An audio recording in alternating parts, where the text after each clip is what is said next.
ಈ ಊರಿನ ಗೌರವಾನ್ವಿತ ವ್ಯಕ್ತಿಗಳನ್ನ ನಾನು ಇಲ್ಲಿ ನೆನೆಯಲೇಬೇಕು. ಯಾಕಂದ್ರೆ ನಾನು 98ನೇ ಇಸ್ವಿನಲ್ಲಿ ಇಲ್ಲಿ ಅಪಾಯಿಂಟ್ ಆಯ್ತು. ಆದ್ರೆ ನಾನು ಒಂದು ವಾರ ಆರ್ಡರ್ ತಗೊಂಡ್ರು ಕೂಡ ಈ ಊರಿಗೆ ಬರಲಿಲ್ಲ. ಯಾಕಂದ್ರೆ ತುಂಬಾ ಎದುರಿಸ್ಬಿಟ್ಟಿದ್ರು ನನಗೆ. ಅಂತ ಊರು ಇದು ಇಂಥ ಊರು ಅಂತ ಭಾಳ ಎದುರಿಸ್ಬಿಟ್ಟಿದ್ರು. ಆರ್ಡ್ರ್ ತಗೊಂಡ್ರು ಕೂಡ ನಾನು ಒಂದು ವಾರ ಗಟ್ಟಲೆ ಮನೇಲೇ ಇದ್ದೆ. ಆಗ ನಮ್ಮ ಫ್ಯಾಮಿಲಿ ಒಂದು ಆಟೋ ತಗೊಂಬಂತು, ಶಾಲೆ ಪರಿಚಯ ಮಾಡಿಕೊಡ್ತು. ಒಂದು ವಾರ ನಮ್ಮ ಬಾವನ ಜೊತೆ ನಾನು ಬಂದೆ ವರ್ಕ್ ಮಾಡೋಕ್ಕೆ. ಯಾಕಂದರೆ ನನಗೆ ತುಂಬ ಎದುರಿಸ್ಬಿಟ್ಟಿದ್ರು, ಈ ಊರು ಈ ಥರ ಇದೆ ಅಂತ. ಆಗ ನನಗೆ ಅನ್ನಿಸ್ತು. ಆದರೆ ಊರು ಒಳ್ಳೇದಿತ್ತು. ನನಗೆ ಮುಖ್ಯ ಶಿಕ್ಷಕರಾಗಿದ್ದಂತಹ ರಂಗಪ್ಪ ಸರ್ನ ನೆನೆಯಲೇಬೇಕು. ತುಂಬ ಬೈತಾ ಇದ್ರು. ಅವರು ಬೈದಿದ್ದಿವಾಗ ನನಗೆ ತುಂಬ ಒಳ್ಳೇದು ಅನ್ನಿಸ್ತಾ ಇದೆ. ಯಾಕಂದರೆ ಅವ್ರು ಬೈದಿದ್ದು ನಾನು ಈ ಒಂದು ವೇದಿಕೆ ಮೇಲೆ ನಿಂತ್ಕೊಂಡು ಮಾತಾಡುವಂತಹ ಸ್ಥಾನಕ್ಕೆ ತಂದಿದೆ. ಅಮ್ಮ ನೀನು ಬೆಳಗ್ಗೆ 7 ಗಂಟೆಗೆ ಬರ್ತೀಯ, ನನಗೆ ಬಸ್ ಇರಲಿಲ್ಲ, 7 ಗಂಟೆಗೆ ಬರ್ತಿದ್ದೆ. 7 ಗಂಟೆಗೆ ಬಂದು ಆ ಸ್ಕೂಲಲ್ಲಿ ಏನು ಕೂರೋದು ಅಂತ ಆ ನಂಜಂಡನ ಮನೆ ಮತ್ತು ಈ ಊರೆಲ್ಲ ನನಗೆ ಪರಿಚಯ ಆಗಿತ್ತು. ಯಾಕಂದರೆ ಈ ಊರಲ್ಲಿ ಇದ್ದೇ ನನ್ನ ಮದುವೆ ಆಗಿದ್ದು, ಈ ಊರಲ್ಲೇ ನನಗೆ ಮಕ್ಕಳಾಗಿದ್ದು. ನನ್ನ ಮಕ್ಕಳನ್ನೆಲ್ಲ ಆಟ ಆಡಿಸಿದ್ದಾರೆ ಇವರೆಲ್ಲ ನನ್ನ ಮಕ್ಕಳನ್ನ ಆಟ ಆಡಿಸಿದ್ದಾರೆ. ಯಾವ ಊರಿಗೆ ಹೋದ್ರೂ ಕೂಡ ನಾನು ಈ ಊರನ್ನ ಮರೆಯೋಕ್ಕಾಗೋದೇ ಇಲ್ಲ. ಅದರಲ್ಲೂ ಈ ಸುನೀಲು, ಭರತ್, ವಿನಯ್, ಈ ವಿನಯ್ಗಳನ್ನ ಮರೆಯೋಕ್ಕಲ್ಲ. ಈ ಸುನೀಲ್ ಏನು ಮಾಡೋನು ಓದೋದ್ರಲ್ಲಿ ತುಂಬ ಕಮ್ಮಿ. ಆದರೆ ಬೆಳಗ್ಗೆ ನಾನು ಇಲ್ಲೇ ಮನೆ ಮಾಡ್ಕೊಂಡಿದ್ದೆ 3 ವರ್ಷ. ಆ ಸುನೀಲ 6 ಗಂಟೆ ಆಯಿತು ಅಂದರೆ ಸಾಕು ನನ್ನ ಮನೆ ಬಾಕ್ಲ ಹತ್ರ ಬರೋನು. ಮಿಸ್ ನೀವು ಆಟ ಆಡಿಸ್ಬೇಡ್ರಿ, ನೀವು ಸುಮ್ಮನೆ ಗ್ರೌಂಡಲ್ಲಿ ನಿಂತ್ಕೊಳ್ರಿ ಸಾಕು, ನಾನು ಓಡ್ತೀನಿ. ಈ ನಮ್ಮ ಸಂಬಂಧ ಯಾವ ಥರ ಇತ್ತು ಅಂದರೆ ದ್ರೋಣಾಚಾರ್ಯ ಮತ್ತು ಏಕಲವ್ಯನಿಗಿದ್ದಂತಹ ಒಂದು ಸಂಬಂಧ ಆಗಿತ್ತು. ಆದರೆ ನಾನು ಅವನಿಗೆ ಶಕ್ತಿಯನ್ನು ತುಂಬಿದೆ. ಆದರೆ ಕಷ್ಟಪಟ್ಟಿದ್ದು ಸುನೀಲ. ಕಷ್ಟಪಟ್ಟು ಈಗ ಎತ್ತರಕ್ಕೆ ಬೆಳೆದವನೇ ಅಂದರೆ ನಾನು ಈಗಲೂ ಕೂಡ ನಮ್ಮ ಶಾಲೆಯಲ್ಲಿ ಪಾಠ ಮಾಡುವಾಗ ಆ ಸುನೀಲನ ವಿಡಿಯೋ ಹಾಕಿ ಆ ಮಕ್ಕಳಿಗೆ ಅವನನ್ನು ಒಂದು ಇದಾಗಿ ತಗೊಂಡು ನಮ್ಮ ಮಕ್ಕಳಿಗೆ ಸ್ಫೂರ್ತಿ ತುಂಬ್ತೀನಿ. ನೋಡು, ಈ ಹುಡುಗನಿಗೆ ವಿದ್ಯೆ ಇಲ್ಲ ಅಂದ್ರೂ ಕೂಡ ಅವನು ಕ್ರೀಡೆಯಲ್ಲಿ ಅಚೀವ್ ಮಾಡಿ ಏನಾಗಿದ್ದಾನೆ, ಈಗ ಆರ್ಮಿಯಲ್ಲಿ ಕೆಲಸ ಮಾಡ್ತಾ ಇದ್ದಾನೆ. ಅದೇ ಕೂಡ ವಿದ್ಯೆ ಇಲ್ಲ ಅಂತ ಯಾರು ಕೂಡ ಬೇಜಾರಾಗಬಾರ್ದು. ಎಲ್ಲರಿಗೂ ವಿದ್ಯೆ ಒಲಿಯೋದಿಲ್ಲ, ಸರಸ್ವತಿ ಒಲಿಯೋದಿಲ್ಲ. ಆದರೆ ನಿಮ್ಮೆಲ್ಲರ ಇರುವಂಥ ಶಕ್ತಿನ ಯಾವತ್ತೂ ಕುಂದಿಸ್ಕೊಬಾರ್ದು. ನಿಮ್ಮ ಶಕ್ತಿ ಇದೆ. ನಾನು ರೈತ ಆದೆ ಅಂತ ಬೇಜಾರಾಗಬಾರ್ದು, ನಾನು ಇಂಜಿನಿಯರ್ ಆದೆ ಅಂತ ಬೇಜಾರಾಗಬಾರ್ದು. ಆದರೆ ನಮ್ಮ ಶಕ್ತಿ ಇರೋದನ್ನ ನಾವು ಒಳ್ಳೆ ದಾರಿಯಲ್ಲಿ ತಗೊಂಡು ಹೋಗ್ಬೇಕು. ನಾನು ಇದನ್ನ ತುಂಬ ಖುಷಿಯಿಂದ ಹೇಳ್ತೀನಿ. ಈ ಊರನ್ನ ನಾನು ಎಂದೂ ಕೂಡ ಮರೆಯೋಕ್ಕಾಗೋದಿಲ್ಲ. ಹಾಗೆ ನಾನು ಅರಸೀಕೆರೆಯಲ್ಲಿ ವರ್ಕ್ ಮಾಡ್ತಿದ್ದೆ 2 ವರ್ಷ ಕಾನ್ವೆಂಟಲ್ಲಿ. ಅಲ್ಲಿ ನನ್ನ ಗೆಳತಿ ವಸಂತ ಅಂತ ಇದ್ರು.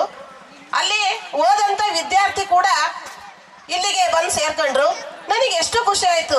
ಅರಸೀಕೆರೆಯಲ್ಲಿ ಇದ್ದಂಥ ಹುಡುಗ ಇಲ್ಲಿ ಬಂದು ಸೇರ್ಕೊಂಡಿದ್ದಾನ ಅಂತ. ಆದರೆ ಅವನು ಗಿಡ್ಡ ಅಂತ ಯಾರೂ ಕೂಡ ಸೇರ್ಸ್ಕೊಂತಿರ್ಲಿಲ್ಲ. ನನಗೇನು ಪಾಠದಕ್ಕಿಂತ ಮಕ್ಕಳು ಸ್ಪೋರ್ಟ್ಸಲ್ಲಿ ಅಚೀವ್ ಮಾಡಬೇಕು, ಅದು ನನಗೆ ತುಂಬ ಇಷ್ಟ.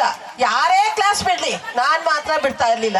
ನಾನು ಬೆಳಗ್ಗೆ 7 ಗಂಟೆಗೆ ಬಂದು ಕುತ್ಕೊಂಡ್ರು ಕೂಡ 5 ಗಂಟೆಗೆ ನಮ್ಮ ರಂಗಪ್ಪ ಮಾಸ್ಟರ್ನಾಗಲಿ ನಮ್ಮನ್ನೆಲ್ಲ ಎಷ್ಟು ಸೇಫ್ಟಿಯಾಗಿ ನಮ್ಮನ್ನು ಊರಿಗೆ ತಲುಪಿಸೋರು ಮಕ್ಕಳು ಅಂದರೆ, ಮಿಸ್ ಜೀಪ್ ಬರಲಿ ಮಿಸ್, ನೀವು ಇಲ್ಲೇ ಇರ್ರಿ ಮಿಸ್, ಇಲ್ಲೇ ಕೂತ್ಕೊಳ್ಳಿ ಮಿಸ್, ನೀವು ಹುಷಾರಾಗಿ ಹೋಗ್ಲಿ. ಇಲ್ಲಿ ಅಂತ ಅಲ್ಲ, ಒಂದು ಹ್ಯಾಂಡ್ ಪೋಸ್ಟಿಗೆ ಹೋದ್ರು ಕೂಡ ಅಲ್ಲಿ ನಮ್ಮ ಶಿಕ್ಷಕರನ್ನೆಲ್ಲ ತುಂಬ ಸೇಫ್ಟಿಯಿಂದ ನಮ್ಮ ಊರಿಗೆ ಕಳಿಸ್ತಾ ಇದ್ರು. ಹಾಗೆ ನನಗೆ ಸಾಥಿಯಾಗಿ ನಿಂತಂತ ನಾನು ಸೋಮಣ್ಣ ಮಾಸ್ಟರ್ನ ತುಂಬ ನೆನೆಸ್ಕೊಬೇಕು. ನನಗೆ ಟ್ರಾನ್ಸ್ಫರ್ ಆದಂಥ ಸಮಯದಲ್ಲಿ ಯಾರು ಕೂಡ ಚಾರ್ಜ್ ತಗೊಳಕ್ಕೆ ಹಿಂದೆ ಮುಂದೆ ನೋಡಿದ್ರು. ಸ್ಪೋರ್ಟ್ಸಿಂದು ಭಾಳ ಇದೆ ಮೇಡಮ್, ಹೆಂಗ್ ಚಾರ್ಜ್ ತಗೊಳ್ಳೋದು ಅಂತ. ಆದರೆ ಒಂದೇ ಒಂದು ಮಾತು ಹೇಳಿದ್ರು, ಮೇಡಮ್ ನಾನು ಚಾರ್ಜ್ ತಗೊಳ್ತೀನಿ, ನೀವು ಫಸ್ಟ್ ಹೋಗಿ ಜಾಯ್ನ್ ಆಗ್ರಿ. ನಾನು ಈ ಊರನ್ನು ಇನ್ನೊಂದು ಏನು ನೆನೆಸ್ಬೇಕು ಅಂದರೆ, ಮೊದಲಿಗೆ ಟ್ರಾನ್ಸ್ಫರ್ ಆಯಿತು. ಟ್ರಾನ್ಸ್ಫರ್ ಆದಾಗ ಈ ಊರವ್ರು ಯಾರು ನನ್ನನ್ನು ಬಿಟ್ಕೊಡ್ಲಿಲ್ಲ. ಇಲ್ಲ, ನಮಗೆ ಆ ಮೇಡಮ್ ಬೇಕೇ ಬೇಕು ಅಂತ ಮೊದಲು ಟ್ರಾನ್ಸ್ಫರ್ ಆದಂತನ್ನ ಕ್ಯಾನ್ಸಲ್ ಮಾಡಿದ್ರು.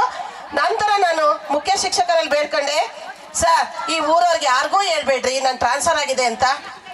ಯಾರಿಗಾರ ಹೇಳಿದ್ರೆ ನನ್ನನ್ನು ಕ್ಯಾನ್ಸಲ್ ಮಾಡ್ತಾರೆ ಸರ್, ನಂಗೆ ಟ್ರಾನ್ಸ್ಫರ್ ಆಗಿರೋದು ಹೇಳ್ಬೇಡ್ರಿ ಅಂತ ರಾತ್ರಿ ನಾನು ಊರು ಬಿಟ್ಟೋದೆ. ಯಾಕಂದರೆ ನನ್ನ ಮೇಲೆ ಈ ಊರಿನ ಜನ ತುಂಬ ಪ್ರೀತಿ ಇಟ್ಕೊಂಡಿದ್ರು. ತುಂಬ ಪ್ರೀತಿ ಅಂದರೆ ಅಷ್ಟು ಪ್ರೀತಿ ಇಟ್ಕೊಂಡಿದ್ರು. ಓದಾದ್ಮೇಲೆ ನಮ್ಮ ಮುಖ್ಯ ಶಿಕ್ಷಕರಿಗೂ ಹೋದ್ರು, ಯಾಕೆ ಸರ್ ರಿಲೀವ್ ಮಾಡಿದ್ರಿ ಆ ಮೇಡಮ್ನ, ಯಾಕೆ ಸರ್ ರಿಲೀವ್ ಮಾಡಿದ್ರಿ ಅಂತ. ನಾನು ಈಗ 4-5 ಶಾಲೆಯಲ್ಲಿ ವರ್ಕ್ ಮಾಡಿದ್ದೀನಿ. ಆದರೂ ಈ ಒಂದು ಶಾಲೆಯನ್ನು ನಾನು ಎಂದೂ ಕೂಡ ಮರೆಯೋಕ್ಕಾಗೋದಿಲ್ಲ. ಇಷ್ಟು ನನಗೆ ಈಗ ಇಲ್ಲಿ ನೀವು ಮಾಡಿದಂತಕ್ಕಂಥ ಇವನ್ನೆಲ್ಲ ಸೇರಿಸಿ ನಮ್ಮನ್ನೆಲ್ಲ ಒಗ್ಗಟ್ಟಾಗಿ ಸೇರಿಸಿ ಮಾಡಿರುವಂಥ ಒಂದು ಗುರು ಕಾರ್ಯಕ್ರಮಕ್ಕೆ ನಾನು ನಿಮಗೆಲ್ಲ ಚಿರಋಣಿಯಾಗಿರ್ತೀನಿ. ಎಂದೂ ಕೂಡ ನಿಮ್ಮನ್ನೆಲ್ಲ ನಾನು ಮರೆಯೋದಿಲ್ಲ ಅಂತ ಹೇಳಿ ನನ್ನ 2 ಮಾತುಗಳನ್ನು ಮುಗಿಸ್ತೀನಿ. ತಮ್ಮ ಮನದಾಳದ ಮಾತುಗಳನ್ನು ಸವಿವರವಾಗಿ ತಿಳಿಸಿದಂತಹ ಸುಜಾತ ಮೇಡಮ್ ರವರಿಗೆ ಧನ್ಯವಾದಗಳು. ಶಾರದಾಂಬೆಗೆ ನಮಸ್ತಾ. ನನ್ನ ಪ್ರೀತಿಯ ಗುರುಗಳಿಗೆ ಗುರು ಬ್ರಹ್ಮ ಗುರು ವಿಷ್ಣು ಗುರುದೇವೋ ಮಹೇಶ್ವರ ಗುರು ಸಾಕ್ಷಾತ್ ಪರಬ್ರಹ್ಮ ತಸ್ಮೈ ಶ್ರೀ ಗುರುವೇ ನಮಃ ಅಂತ ನಮಗೆ ಪಾಠ ಹೇಳಿ ನಮ್ಮನ್ನು ಈ ಮಟ್ಟಕ್ಕೆ ತಂದಿರತಕ್ಕಂಥ ಗುರುಗಳಿಗೆ ನಮಸ್ತಾ. ನನ್ನ ಅನಿಸಿಕೆನ ಸ್ಟಾರ್ಟ್ ಮಾಡ್ತೀನಿ. ಸ್ಟಾರ್ಟ್ ಮಾಡಬೇಕಾದ್ರೆ ನಾನು ಏನಂದರೆ, ನಾನು ಇಲ್ಲಿ ಒಂದೇ ವರ್ಷ ಓದಿದ್ದು, ನಾನು 8th ಅಷ್ಟೇ ಓದಿದ್ದು. 8th ಆದಮೇಲೆ ನಾನು ಹುಣಸೆಘಟ್ಟ ಸ್ಕೂಲಿಗೆ ಹೋಗ್ತೀನಿ. ಅದಕ್ಕಿಂತ ನಂಗೆ ಜಾಸ್ತಿ ಮಿಡ್ಲ್ ಸ್ಕೂಲು ಮತ್ತು ಹೈಸ್ಕೂಲು ಎರಡೂ ಒಟ್ಟಿಗೆ ಜಾಸ್ತಿ ಬಾಂಡಿಂಗು. ಹಂಗಾಗಿ ನನಗೆ ಮಿಡ್ಲ್ ಸ್ಕೂಲಲ್ಲಿ ಸೋಮಣ್ಣ ಮಾಸ್ಟ್ರು ಮತ್ತು ಜಯರಾಜ್ ಮಾಸ್ಟ್ರು ಮತ್ತು ಆಮೇಲೆ ವೆಂಕಟೇಶ್ ಮಾಸ್ಟ್ರು 3 ಜನ, ಆಮೇಲೆ ನಾಗರಾಜ್ ಮಾಸ್ಟ್ರು ಅಂತ, ಆಮೇಲೆ ಮಂಜುಳಾ ಮಿಸ್ ನಾನು ನೆನೆಸ್ಕೊಬೇಕು, ಯಾರೂ ನೆನೆಸ್ಕೊಳ್ಳಿಲ್ಲ. ಯಾಕೆ ಅಂದರೆ ಅವರು ನಮಗೆ ಪಾಠ ನಮಗೆ ಮಾಡಿರೋದಕ್ಕಿಂತ ನಮ್ಮನ್ನ ಗಲಾಟೆ ಮಾಡೋಕ್ಕೆ ಬಿಡ್ತಿದ್ರು. ನಾವು ಆರಾಮಾಗಿ ಅವ್ರ ಪೀರಿಯಡ್ ಬಂದರೆ ಸಾಕು, ನಮಗೆ ಈಸಿಯಾಗಿ ಗಲಾಟೆ ಮಾಡ್ಬೋದು ನಾವು ಅಂತ ನಾವೇ ಅಂದ್ಕೊಂಡಿದ್ವು. ಹಂಗಾಗಿ ನಮ್ಮ ಕ್ಲಾಸ್ ಟೀಚರು 7th ಅಲ್ಲಿ ಸೋಮಣ್ಣ ಮಾಸ್ಟರ್ ಇದ್ರು. ನನಗೆ ಮದರ್ ಇಲ್ಲ ಅಂತ ಸ್ವಲ್ಪ ದಿನ ಆದಮೇಲೆ ಗೊತ್ತಾಯಿತು. ಆಗ ನನಗೆ ತಟ್ಟೆ ಕೊಡ್ಸೋದ್ರಿಂದ ಹಿಡಿದು ಮತ್ತು ಬುಕ್ ಎಕ್ಸಸೈಸ್ ಎಲ್ಲ ಕೊಡಿಸಿ ಸೋಮಣ್ಣ ಮಾಸ್ಟ್ರು ನಮಗೆ ಸ್ಪೆಷಲ್ ಕೇರ್ ತಗೊಂಡಿದ್ದಾರೆ. ನಾಗರಾಜ್ ಸರ್ ಅಷ್ಟೇ ಸ್ಪೆಷಲ್ ಕೇರ್ ತಗೊಂಡಿದ್ದಾರೆ. ಅದನ್ನು ನಾನು ಈ ಟೈಮಲ್ಲಿ ನಾನು ಅದನ್ನು ನೆನೆಸ್ಕೊಳ್ಳೋಕೆ ಇಷ್ಟಪಡ್ತೀನಿ. ದೆನ್ ಆಮೇಲೆ ಮೇಡಮ್ ಹೇಳಿದ್ರು, ಇಲ್ಲಿ ಸುಜಾತ ಮೇಡಮ್ ಹೇಳಿದ್ರು, ನನ್ನ ಕ್ಲಾಸ್ಮೇಟ್ ಒಬ್ಳು ಅಥವಾ ಅವರು ಕೊಲಿದ್ದು ನನ್ನ ಫ್ರೆಂಡ್ ಒಬ್ಳು ಇದ್ಲು ಅರಸೀಕೆರೆಯಲ್ಲಿ, ಅವನ ಮಗನೇ ಇಲ್ಲಿ ಬಂದು ಅಂತ ಹೇಳಿದ್ರಲ್ಲ, ಅದು ನಾನೇ. ಆ ಮೇಡಮ್ ಅಷ್ಟೇ, ನಾನು ಕುಳ್ಳ ಇದ್ದೀನಿ ಅಂತ ಅಂದ್ಬಿಟ್ಟು ನಾನು ಯಾರು ಸ್ಪೋರ್ಟ್ಸಿಗೆ ಸೇರಿಸ್ಕೊಂತಿರ್ಲಿಲ್ಲ. ಬಟ್ ಆ ಟೈಮಲ್ಲಿ ನಾನು ಕುಳ್ಳಾಗಿದ್ರು ಪರವಾಗಿಲ್ಲ ಅಂತಂದ್ಬಿಟ್ಟು ಸ್ಪೋರ್ಟ್ಸಿಗೆ ಸೇರಿಸಿ, ಆಮೇಲೆ ಅದನ್ನ ಸೋಮಣ್ಣ ಮಾಸ್ಟರ್ ಸಖತ್ತು ನಮ್ಗೆ ಕೇರ್ ಮಾಡಿದ್ರು. ಸುಜಾತ ಮಿಸ್ ಇಲ್ಲ ಅಂತ ಬಿಡಲಿಲ್ಲ. ಸುನಿಲ್ ಅವನ್ನ ಸ್ಟೇಟ್ ಲೆವೆಲ್ ತನಕ ಕರ್ಕೊಂಡೋದ್ರು, ಚಾಂಪಿಯನ್ ಮಾಡಿದ್ರು. ಸ್ಟೇಟ್ ಲೆವೆಲ್ ಅಲ್ಲ, ಚಾಂಪಿಯನ್ ಮಾಡಿದ್ರು. ಸೊ ಅದನ್ನ ಆ ಟೈಮಲ್ಲಿ ನಾನು ನೆನೆಸ್ಕೊಂತೀನಿ. ಅದು ಬಿಟ್ರೆ ದೆನ್ ವೆಂಕಟೇಶ್ ಸರ್ ನಮಗೆ ಕತೆಗಳ್ನ ಹೇಳ್ತಿದ್ರು. ಸುನಿಲ ಯಾವ ಕತೆನದು? ಬಾಗಲ್ ತೆಗಿ ಶೇಷಮ್ಮ. ನಮಗೆ ಆ ಕತೆನ ನಾನು ಇವಾಗಲೂ ನೆನೆಸ್ಕೊಂತೀನಿ. ಆಮೇಲೆ ಯಾವುದೋ ಒಂದು ಅಲ್ಲಾವುದ್ದೀನ್ ಮತ್ತು 40 ಮಂದಿ ಕಳ್ಳರು, ಅದೊಂದು ಹೇಳಿದ್ರು. ಅದು ಬರೀ ಕತೆಗಳ್ನ ಹೇಳ್ತಿದ್ರು. ಸೊ ಅವ್ರದ್ದು ಒಬ್ಬೊಬ್ರದ್ದು ಒಂದೊಂದು ಮಾತಾಡ್ತಾ ಹೋದ್ರೆ ಇನ್ನು ಲಾಂಗ್ ಆಗ್ತಾ ಹೋಗುತ್ತೆ. ಆಮೇಲೆ ಜಯರಾಜ್ ಮಾಸ್ಟರ್ ಅಷ್ಟೇ, ವಿಜ್ಞಾನನ ನಮ್ಗೆ ಸಖತ್ತು ಚೆನ್ನಾಗಿ ಪಾಠ ಮಾಡ್ತಾ ಇದ್ರು. ಅದು ಬಿಟ್ರೆ ದೆನ್ ಸೋಮಣ್ಣ ಸರು ಗಣಿತ ತಗೊಂತ ಇದ್ರು. ನಮಗೆ ಸ್ಟಾರ್ಟಿಂಗು ಬೇಸಿಕ್ ಗಣಿತ ನಮಗೆ ಒಂದು ಸೂತ್ರನೂ ಬಿಡ್ತಾ ಇರಲಿಲ್ಲ. ನೀಟಾಗಿ ಕಲಿಸಿ ನಮಗೆ ಸೂತ್ರ ಏನು ಮಾಡಿದ್ರು ಬರ್ತಾ ಇರಲಿಲ್ಲ, ಅವರು ಏನು ಮಾಡಿದ್ರು ಬಿಡ್ತಾ ಇರಲಿಲ್ಲ ನಮ್ಮನ್ನ. ನಾನು ಕಲಿಯೋಷ್ಟು ಕಲಿತೆ ಅಷ್ಟೇ. ಬಟ್ ಅವರು ಈ ಸ್ಮಿತಾ ಸುಮಾರು ಜನ ಚೆನ್ನಾಗಿ ಗಣಿತದಲ್ಲಿ ಮುಂದೆ ಇದ್ರು, ನಾನೇನು ಅಷ್ಟಿರಲಿಲ್ಲ. ಅದು ಬಿಟ್ಟರೆ ಅದಾದ್ಮೇಲೆ ಹೈಸ್ಕೂಲಿಗೆ ನಾಗರಾಜ್ ಮಾಸ್ಟ್ರು ಅಷ್ಟೇ. ನಾಗರಾಜ್ ಮಾಸ್ಟ್ರು ಅವರು ಕೆಂಗೇರಿಯವರು. ಕೆಂಗೇರಿಯವ್ರಿಗೆ ಇಲ್ಲ, ನಾನು ತಂದೆ ತಾಯಿ ಇಲ್ಲ ಅಂತ ನನಗೆ ಜಾಸ್ತಿ ಪ್ರಿಫರೆನ್ಸ್ ಕೊಟ್ಟರು. ನನಗೆ ಅವ್ರ class teacher, Somanna master class teacher ಆಗಿದ್ರು. ಸ್ಕೂಲ್ಗೆ ಒಬ್ರು ಲೀಡರ್ ಇದ್ರೆ ಅವ್ರ ಟೀಚರಲ್ಲಿ ನನ್ನನ್ನು ಮಾತ್ರ ಲೀಡ್ ಮಾಡಿ ನನ್ನ ಹೆಸರು ಬರೆಯೋಕ್ಕೆ ನನ್ನನ್ನು ಬಿಡ್ತಿದ್ರು. ಕೆಂಗೇರಿ ನಾಗರಾಜ್ ಮಾಸ್ಟರ್ ಅವ್ರು ನಾನು ಯಾವಾಗಲೂ ನೆನ್ಕೋಬೇಕು. ಜಯರಾಜ್ ಸರ್ ಒಂದು ನಾಟಕ ಕಲಿಸಿದ್ರು. ಆ ನಾಟಕ ನಮ್ಮ ಸೀನಿಯರ್ ಮಾಡ್ತಿದ್ರು. ಬಟ್ ನಾಗರಾಜ್ ಸರ್ 3-4 ನನ್ನಲ್ಲಿರೋ ಟ್ಯಾಲೆಂಟ್ನ ಗುರುತಿಸಿ 3-4 ಸಣ್ಣ ನಾಟಕಗಳಿಗೆ ಸೇರಿಸಿದ್ರು. ಸೊ ನನ್ಗೆ ಅಲ್ಲಿ ಕಾಸ್ಟ್ಯೂಮ್ ತಗೊಳಕ್ಕೂ ದುಡ್ಡು ಇರ್ತಿರಲಿಲ್ಲ. ಬಟ್ ಅವಾಗೆಲ್ಲ ಸಪೋರ್ಟ್ ಮಾಡಿದ್ರು ಅವರು. ಅದನ್ನ ನಾನು ಇವಾಗ ಈ ಟೈಮಲ್ಲಿ ಯಾವಾಗಲೂ ನಾನು ನೆನೆಸ್ಕೊಂತೀನಿ. ದೆನ್ ಅಲ್ಲಿಂದ 8ನೇ ಕ್ಲಾಸಿಗೆ ನಾನು ಇಲ್ಲಿಗೆ ಬಂದೆ. ಇಲ್ಲಿಗೆ ಬಂದಾಗ ಮೇಯ್ನಾಗಿ ಹೇಳ್ಬೇಕು ಅಂತಂದರೆ, ನನಗೆ ಜಾಸ್ತಿ ಮೇಯ್ನ್ ಇಷ್ಟ ಆಗಿದ್ದು ಅಂತಂದರೆ ನನಗೆ ಫಸ್ಟ್ MK ಮ್ಯಾಮ್. ಯಾಕಂದರೆ ಬಿಕಾಸ್ ನಮಗೆ ಅವರು ಕ್ಲಾಸ್ ಟೀಚರ್ ಆಗಿದ್ರು. ಆಮೇಲೆ ಈ ಸುಜಾತ ಮ್ಯಾಮು ನಮ್ಮನ್ನ ಬಿಟ್ಬಿಟ್ಟು ಅವ್ರು ಬೇರೆ ಸ್ಕೂಲಿಗೆ ಟ್ರಾನ್ಸ್ಫರ್ ಆಗೋದಾಗ ಹಿಂದಿ ಯಾರೂ ಇರಲಿಲ್ಲ, ಹಿಂದಿ ತಗೊಂತಾ ಇರಲಿಲ್ಲ ಅವಾಗ ನಮಗೆ. ಸೊ ಅಲ್ಲಿಗೆ ಬಂದ್ಬಿಟ್ಟು MK ಮ್ಯಾಮು ಅವ್ರಿಗೆ ಎಕ್ಸ್ಟ್ರಾ ಸಂಬಳನೂ ಕೊಡ್ತಿರಲಿಲ್ಲ, ಏನೂ ಕೊಡ್ತಿರ್ಲಿಲ್ಲ. ಅವ್ರ ಕೆಲಸ ಮಾಡಿದ್ರೆ ಮುಕ್ತಿ. ಅವರು ಅರ್ಲಿ ಬಂದು ನಮಗೋಸ್ಕರ ನಮಗೆ ಹಿಂದಿನ 6th 7th ಅಲ್ಲಿ ಹೇಳ್ಕೊಟ್ಟು, ಆಮೇಲೆ ಇಲ್ಲೂ ಹೇಳ್ಕೊಟ್ರು. ಅದನ್ನ ನಾನು ನೆನ್ಕೊಂತೀನಿ ಈ ಟೈಮಲ್ಲಿ. ಅವರು ಒಂದು ಹೆಲ್ಪ್ ಮಾಡಿದ್ರು. ಸೊ ಹಂಗೆ MK ಮ್ಯಾಮ್ ಆ ಥರ ಇದು ಮಾಡ್ತಿದ್ರು. ಆಮೇಲೆ ನಮ್ಮ MK ಮ್ಯಾಮ್ ಮದುವೆಗೆಲ್ಲ ನಾವು ಹೋಗಿದ್ದು. ಐಸ್ ಕ್ರೀಮ್ ಎಲ್ಲ ನನ್ನ ಲೈಫ್ ಲಾಂಗಲ್ಲೇ ಫಸ್ಟ್ ಟೈಮ್ ನಾನು ಪಾನಿಪುರಿ ಜೀವನದಲ್ಲಿ ತಿಂದಿದ್ದು ಅಂತಂದರೆ ನಾನು MK ಮ್ಯಾಮ್. ಯಾಕಂದರೆ ನಾವು ಇಷ್ಟೊಂದು ವಿಲೇಜ್ ಲಿಮಿಟಲ್ಲಿ ಇದ್ವಲ್ಲ, ಸೊ ಪೂರ್ ಇದ್ವು ನಾವು. ಅಷ್ಟೊಂದು ನಮಗೆ ಪಾನಿಪುರಿ ತಿನ್ನೋಕ್ಕೂ ನಂಗೆ ಗೊತ್ತಿರಲಿಲ್ಲ ಪಾನಿಪುರಿ ಹಿಂಗಿರುತ್ತೆ ಅಂತ. ಸೊ ಅವ್ರ ಮದುವೆಲೆ ನಾನು ಫಸ್ಟ್ ನನಗೆ ಈಗಲೂ ನೆನಪು. ಅವ್ರ ಚೌಟ್ರಿ ಮುಂದೆ ಬರೀ ಸ್ಕೂಲ್ ಹುಡುಗರೆ, ಯಾರೂ ಬಂದಿರಲಿಲ್ಲ. ಸ್ಕೂಲ್ ಮಕ್ಳೇ ಇದ್ರು. ಸೊ ಅದು ಆಮೇಲೆ ಸೋಮಣ್ಣ ಮಾಸ್ಟ್ರು ಮಗನ್ ನಾಮಕರಣಕ್ಕೂ ಹೋಗ್ಬಿಟ್ಟಿದ್ವು ನಾವು ಇಲ್ಲಿಂದ. ನಾವು ಬಿಡ್ತಿರ್ಲಿಲ್ಲ, ಅಲ್ಲೂ ಹೋಗಿದ್ದು, ಅಲ್ಲೂ ಇದು ಎಕ್ಸ್ಪೀರಿಯನ್ಸ್. ಅದ್ ಬಿಟ್ರೆ ಜಿ ಕೆ ಮಾಸ್ಟರ್ ನಮಗೆ 3 ತಿಂಗಳಿದ್ರು. ನಾನು ಸೀರಿಯಸ್ಲಿ ಅವ್ರನ್ನ ಸಖತ್ತು ನನ್ನ ಫ್ರಂಟ್ ಬೆಂಚ್ ಅಲ್ಲೇ ಕೂರ್ತಿದ್ದೆ. ನಾನು ಕಿಶೋರ, ಸುಮಾರು ಜನ ರುದ್ರೇಶ್ ಎಲ್ಲ ಫ್ರಂಟ್ ಬೆಂಚ್ ಅಲ್ಲಿ ಕೂರ್ತಿದ್ದು. ಅವರು ಜಿ ಕೆ ಮಾಸ್ಟರ್ದು ನನಗೆ ಏನು ಸ್ಪೀಚಸ್ ನೀವೇನು ಅಟ್ರಾಕ್ಟ್ ಮಾಡ್ತಿರಲ್ಲ ಸರ್, ಆ ಸ್ಕಿಲ್ ನಿಮ್ಗೆ ತುಂಬಾ ಇದೆ. ಏನೋ ಗೊತ್ತಿಲ್ಲ, ನೀವು ಮಾತಾಡ್ತಿರೋ ಸ್ಪೀಚ್ ನೀವು ಹೇಳ್ತಾ ಇದ್ರೆ ಅಟ್ರಾಕ್ಟ್ ಆಗ್ತಿದ್ರು. ಯಾಕಂದ್ರೆ ನೀವು ಮಧ್ಯಾಹ್ನ ಮೇಲ್ ಬರ್ತಿದ್ದೀರಿ, ನಮ್ಗೆ ಊಟ ಮಾಡ್ಬಿಟ್ಟು ಎಲ್ಲ ನಿದ್ದೆ ಮೂಡಲ್ಲಿ ಇರ್ತಿದ್ವು ನಮ್ಗೆ, ಸರಿನಾ? ಆ ಮೂಡಲ್ಲಿ ಇದ್ರೆ ಬಟ್ ನಾನು ನಿದ್ದೆ ಮಾಡ್ತಾ ಇರಲಿಲ್ಲ. ನಿಮ್ದು ಯಾಕಂದ್ರೆ ನಿಮ್ ಸ್ಪೀಚ್ ಆತರ ಇರ್ತಿತ್ತು. ನಾನು ಮೊನ್ನೆ ನಿಮ್ಮ ಹತ್ರ ನಿಮ್ಮನ್ನು ಮೀಟ್ ಮಾಡಕ್ ಬಂದಿದ್ನಲ್ಲ, ನಾನು ಅವಾಗ ಮಾತಾಡಿದೆ ಸರ್, ನಿಮ್ದು ಅದರಲ್ಲೂ ಜಿಯೋಗ್ರಫಿ ಸಖತ್ ಟೀಚ್ ಮಾಡ್ತೀರಾ ಸರ್. ನಾನು ಜಿಯೋಗ್ರಫಿನಲ್ಲಿ MS ಮಾಡಿದ್ದೀನಿ ಅಂತ ಹೇಳಿದ್ರೆ ಅವಾಗ ನಂಗೆ ಗೊತ್ತಿರ್ಲಿಲ್ಲ ಅದು. ಸೊ ನಾನು ಜಿಯೋಗ್ರಫಿ ಅಷ್ಟೊಂದು ಚೆನ್ನಾಗಿ ಮಾಡ್ತೀರಾ ಅಂತ ನಾನು ಅಬ್ಸರ್ವ್ ಅವಾಗಲೇ ಮಾಡಿದ್ದೆ. ಸೊ ಸೀರಿಯಸ್ಲಿ ಈಗ ನನಗೆ ಒಂದು ಇನ್ಸ್ಪೈರ್ ಆಗ್ತಾರಲ್ಲ ನನಗೆ ಜಿಯೋಗ್ರಫಿ ಬಗ್ಗೆ. ನಾನು ಈಗಲೂ ಯೂಟ್ಯೂಬ್ ನೋಡ್ಬೇಕಾದ್ರೆ ಮತ್ತೆ ಏನಾದ್ರು ಮನ್ಕೋಬೇಕಾದ್ರೆ ಸೊ ಜಿಯೋಗ್ರಫಿ ಬಗ್ಗೆ ಸರ್ಚ್ ಮಾಡ್ತಾನೆ ಇರ್ತೀನಿ. ಬಟ್ ಬೇಸಿಕ್ ಯಾರಿಂದಾದ್ರೂ ಒಬ್ರು ಕಿಡಿ ಬೆಣೆ ಹತ್ಕೊಂಡೈತೆ ಅಂದ್ರೆ ಬಿಕಾಸ್ ಆಫ್ ನಿಮ್ಮಿಂದ ಸಖತ್ ನನಗೆ ನಿಮ್ಮ ಸ್ಟೈಲ್ ನಮ್ಗೆ ಸಖತ್ ಇಷ್ಟ ಆಯ್ತು. ಸೊ ಲೋ ರಾಜ್ಕುಮಾರ್ ಅಂತ ಹೇಳ್ತಿದ್ರಿ, ಸೊ ಅದು ನನಗೆ ತುಂಬಾ ಇಷ್ಟ. ನಿಮ್ಮ ಸ್ಪೀಚಸ್ ಏನೋ ನನಗೆ ಸಖತ್ ಇಷ್ಟ ಸರ್. ಅದರಲ್ಲೂ ನಿಮಗೆ ಜಾಸ್ತಿ ಜಿಯೋಗ್ರಫಿಲಿ ನನಗೆ ಸಖತ್ ನಾಲೆಡ್ಜ್ ಇದೆ ಸರ್. ನಿಮ್ಮ ನಾಲೆಡ್ಜಿಗೆ ನಿಮ್ಮ ಸ್ಕಿಲ್ಲಿಗೆ ಹ್ಯಾಟ್ಸ್ ಆಫ್. ಅದೊಂದು ದೆನ್ ಅಲ್ಲಿಂದ ಬಂದ್ರೆ ನಮ್ಮ GDR ಸರ್ ಅಷ್ಟೇ. ನಾನು ಕುಳ್ಳ ಇದ್ದೀನಿ ಅಂತ ನನ್ನೇನು ಬಿಟ್ಟಿರಲಿಲ್ಲ. ನನ್ನ ಖೋ ಕಬಡ್ಡಿಗೆ ಹಾಕೊಂಡಿದ್ರಿ. ನಾನು ಇಲ್ಲಿಂದ 9th ಹೋದೆ. 9th ಹುಣಸೆಘಟ್ಟಕ್ಕೆ ಹೋಗಿದ್ದೀನಿ. ಹುಣಸೆಘಟ್ಟದಲ್ಲಿ ಏನ್ ಮಾಡ್ತಿದ್ರು ಅಂದ್ರೆ ನಾನು ಹೈಟ್ ಇಲ್ಲ ಅಂತ ಅಂದ್ಬಿಟ್ಟು ಬಿಟ್ಬಿಟ್ರು ಸರ್ ನನ್ನ 9th 10th. ನಾನು ಇಲ್ಲ ಸರ್, ನಾನು ಸೇರ್ಕೊಂತೀನಿ ಸರ್, ನಾನು ಕಬಡ್ಡಿ ಬರುತ್ತೆ ಸರ್ ಹಂಗೆ ಅಂತ. ಇಲ್ಲ ಸೇರಿಸ್ಕೊಳ್ಳಿಲ್ಲ, ವಾಲಿಬಾಲ್ಗೂ ಸೇರಿಸ್ಕೊಳ್ಳಿಲ್ಲ, ಖೋಖೋಗೂ ಸೇರಿಸ್ಕೊಳ್ಳಿಲ್ಲ, ಕಬಡ್ಡಿಗೂ ಸೇರಿಸ್ಕೊಳ್ಳಿಲ್ಲ, ಬಿಟ್ಟೇ ಬಿಟ್ರು. ನಾನು ಕೊನೆಗೆ ನಾನು ಪ್ರಶಸ್ತಿ ಕೊಟ್ಟಿರ್ತಾರೆ ಅದನ್ನೆಲ್ಲ ತಗೊಂಡು ತೋರಿಸಿದೆ. ಸೊ ನಮ್ ಕನ್ಸಿಡರ್ ಮಾಡಲೇ ಇಲ್ಲ ಅವರು. ಆದರೆ ಬಟ್ ನೀವು ನನಗೆ ಅದಕ್ಕೆ ಅವಾಗ ನಾನು ಈಗಲೂ ಅಷ್ಟೇ GDR ಎಲ್ಲಿರ್ತಾರೋ ಆ ಸ್ಕೂಲಲ್ಲಿ ಫಸ್ಟ್ ಸೆಕೆಂಡು ಪ್ರೈಸ್ಗಳೆಲ್ಲ ನಾರ್ಮಲ್ ಬರುತ್ತೆ ಅಂತ ನಾನು ಅನ್ಕೊಂಡಿದ್ದೀನಿ. ಬಿಕಾಸ್ ಯಾಕೆ ಅಂದರೆ ನನ್ನಂತ ಕುಳ್ಳಂಗೆ ನನಗೆ ಆಗಲ್ಲ. ಅದು ಅವನ್ನೇ ಕಬಡ್ಡಿ ಖೋಖೋಗೆ ಹಾಕೊಂಡಿದ್ದೀರಾ ಅಂತಂದರೆ ನಿಮಗೆ ಮಾಮೂಲಿ ಸುನಿಲ್ ಅಂತವ್ರು ಸಿಕ್ಬಿಟ್ರೆ ನೀವು ನ್ಯಾಷನಲ್ ಲೆವೆಲ್ ಕಳಿಸ್ಬಿಡ್ತೀರಾ. ಸೊ ಹಂಗಾಗಿ ಅಷ್ಟೊಂದು ಟೀಚಿಂಗ್ ಮಾಡೋ ಸ್ಕಿಲ್ ಇದೆ.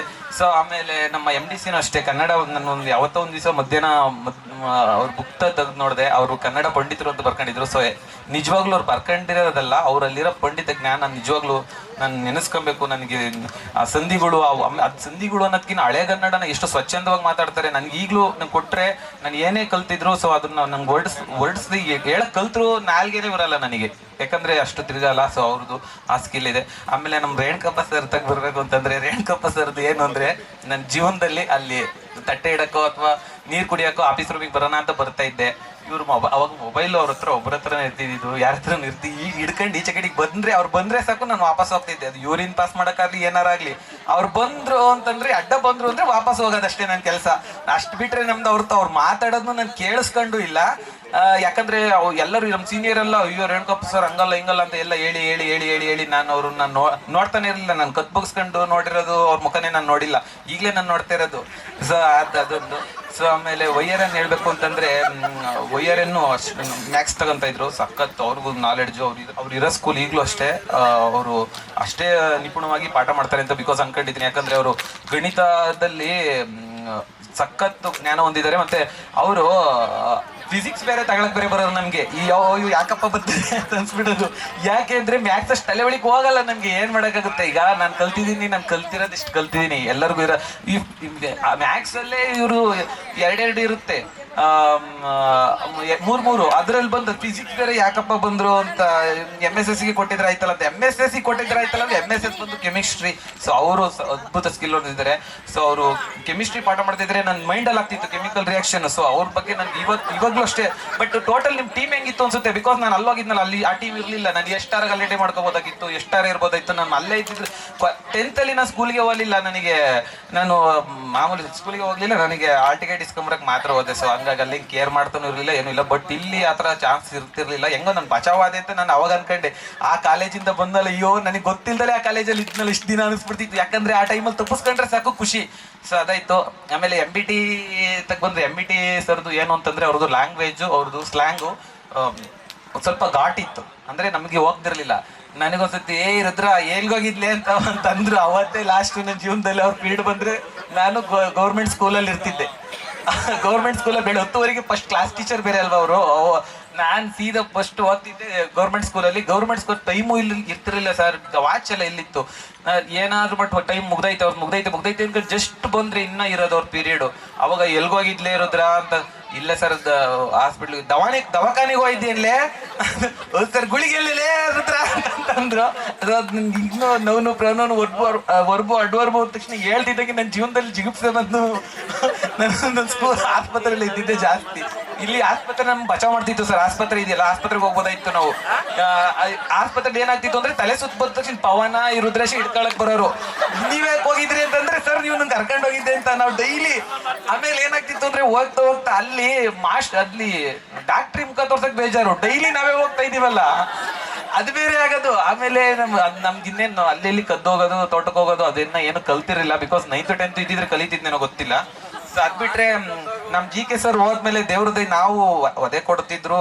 ಫಸ್ಟ್ ಏನಾದ್ರು ಹೇಳ್ತಿದ್ರು GK ಸರ್ ಇದರ ಮೇಲೆ ಬೆಂಚ್ ಮೇಲೆ ಹಾಸ್ಟೆಲ್ ಹುಡುಗರು ಫಸ್ಟ್ ಎದಳ್ರಿ ನಾವು, ಯಾಕೆಂತಂದ್ರೆ ಅವ್ರು ಹೇಳಿರೋರಲ್ಲ. ನಾಳೆ ನಾನು ಇದು ನೋಟ್ಸ್ ಕೇಳ್ತೀನಪ್ಪ ಅಂತಂದ್ರೆ ನಾವು ಸಿಗ್ತಿರಲಿಲ್ಲ. ಹಾಸ್ಟೆಲ್ ಹುಡುಗರಿಗೆ ಹೇಳಿರೋರಲ್ಲ, ಹಾಸ್ಟೆಲ್ ಅವ್ರು ಎದಳ್ರಿ ಅಂದ್ಬಿಟ್ಟ ತಕ್ಷಣ ಹಾಸ್ಟೆಲ್ ಅವರೆಲ್ಲ ನನ್ನ ಪಕ್ಕದಲ್ಲಿ ಇರೋರೆಲ್ಲ ಎದ್ಬಿಡೋರು. ಸೊ ಅವಾಗ ನಾವು ಎಷ್ಟೊತ್ತಿಗೆ ಇವ್ರದ್ದು ಟ್ರಾನ್ಸ್ಫರ್ ಅಂತ ಒಂದು ಗುಮಾನ್ ಇದ್ದಿತ್ತು. ಎಷ್ಟೊತ್ತಿಗೆ ಹೋಗ್ತಾರಪ್ಪ ಅಂತ ಬೇಡಿಕೆ ಅಂತ ಇದು. ನಾವು ಆಕ್ಚುಲಿ ಅವಾಗ ಬೇಡ್ಕೊಂಬಿಟ್ಟಿದ್ವು. ಹೋಗ್ಬಿಟ್ರಿ ನೀವು. ಹೋದಾದ್ಮೇಲೆ ದೇವ್ರು ಕೊಟ್ಟ ವರನ ಏನೋ ನಮ್ಮ COJ ಮೇಡಮ್ ಬಂದ್ರು.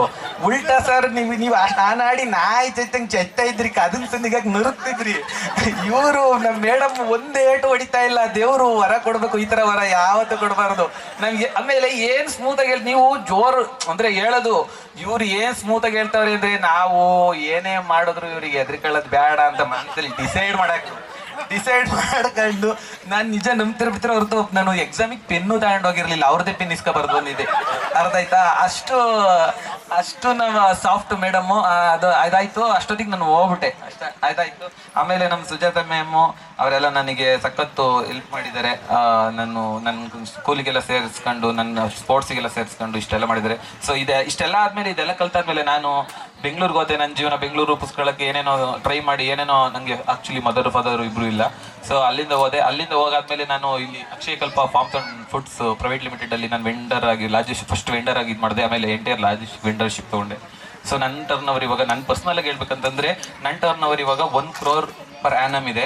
ಸೊ ಅದಲ್ದಲೆ ನಾನು ಏನ್ ಮಾಡಿದೀನಿ ಅಂತಂದ್ರೆ, ನಾನು ಇವತ್ತಿನ ಟುಡೆಗೆ ನೀವು ಮಾಮೂಲಿ ಈಗ ಇವರು ಎಲ್ಲ ಏನೇನು ಲೈಕ್ ನೀವು ಏನ್ ಗೌರ್ಮೆಂಟ್ ಕೆಲಸ ತಗೊಂಡಿದ್ರೆ ಅಥವಾ ನೀವು ಇಂಜಿನಿಯರ್ ಆಗಿದ್ರೆ, ಡಾಕ್ಟರ್ ಆಗಿದ್ರೆ ಅಂತ ಇದ್ರೆ ಎಲ್ಲ ಕೇಳ್ತಿರಲ್ಲ. ನಾನೇನ್ ಮಾಡಿದೀನಿ ಅಂತಂದ್ರೆ, ನಾನು ಇದುವರೆಗೂ 1.5 crore ಗೌರ್ಮೆಂಟಿಗೆ ಡೈರೆಕ್ಟ್ ಅಂಡ್ ಇಂಡೈರೆಕ್ಟ್ ಟ್ಯಾಕ್ಸ್ನ ಆಲ್ರೆಡಿ ಪೇಯ್ಡ್ ಮಾಡಿದ್ದೀನಿ. ಸೊ ನಾನು ನಂದು ಇದು ಅಂದ್ರೆ ಕನ್ಸಿಡರ್ ಅಬೌವ್ 30,000 ಮಾತ್ರ ನಾನು ಕನ್ಸಿಡರ್ ಮಾಡ್ತಾ ಇದ್ದೀನಿ. ಬಿಲೋ ನಾನು ಕನ್ಸಿಡರ್ ಮಾಡಿಲ್ಲ. ಸೊ 1.5 crore ನಾನು already paid direct and indirect ಟ್ಯಾಕ್ಸ್ನ ಆಲ್ರೆಡಿ ನಾನು ಪೇಯ್ಡ್ ಮಾಡಿದ್ದೀನಿ. ಸೊ ದೆನ್ ಅದ್ಬಿಟ್ರೆ ನನಗೆ ಈಗ per annum 1 crore ಇದೆ. ಸೊ ಹಂಗಾಗಿ ನೀವೆಲ್ಲ ತಿಳಿಸ್ಕೊಟ್ರೆ ಜ್ಞಾನದಿಂದನೇ ನಾನು ಇಷ್ಟೆಲ್ಲ ಸಾಧನೆ ಮಾಡಕ್ಕೆ ಆಗಿರೋದು. ಅದಕ್ಕೆ ನಾನು ನಿಮ್ಗೊಂದು ಗುಟ್ಟೇನು ಹೇಳ್ಕೊಡ್ತಾ ಇದ್ದೀನಿ ಅಂತಂದ್ರೆ, ನೀವು ಇಂಜಿನಿಯರ್ ಆಗಲಿ, ಡಾಕ್ಟರ್ ಆಗಲಿ, ಅದಾಗ್ಲಿ ಇದಾಗ್ಲಿ ಏನು ಹೇಳ್ಬೇಡ್ರಿ.